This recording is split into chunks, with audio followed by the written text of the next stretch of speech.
በውሃና ፍሳሽ በኩል በተለይ መጠጥ ውሃ ዘንድሮ 60,000 ሜትር ኩብ በቀን ለመጨመር የተሰራው ስራ ውጤታማ ነው። በትክክል በዚህ ዓመት የናል ሜትር ኩብ ውሃ መጨመር እንደምንችል ተጨባጭ ስራዎች በዚህ 6 ወር ውስጥ ተሰርተዋል።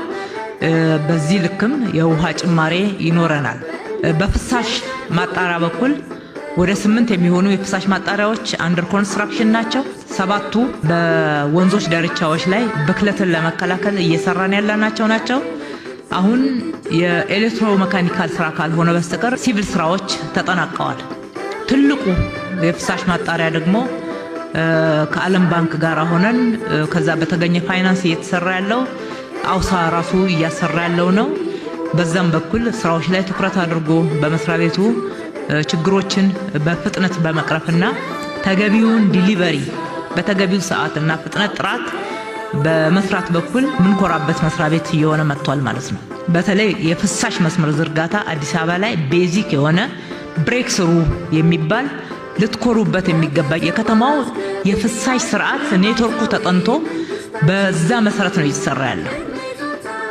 የፍሳሽ ስርዓት ላይ ነው አዲስ አበባ ትልቁን የከተሜነት መመዘኛዎች ማታሟላ የነበረው። ፍለፊት በመናየው ቆሻሻ ብቻ አልነበረም። የፍሳሽ አወጋገር ስርዓታችን አሳፋሪ ነበር፣ በጣም አሳፋሪ። ወደ ወንዝ የሚለቀቅበት በየቦታው ብክለት የሚፈጠርበት የፍሳሽ ማጣሪያ ያልነበረበት ከተማ።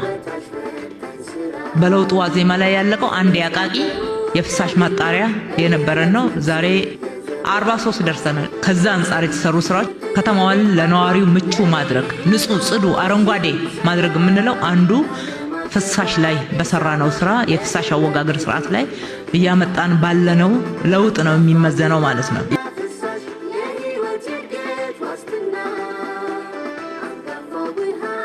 This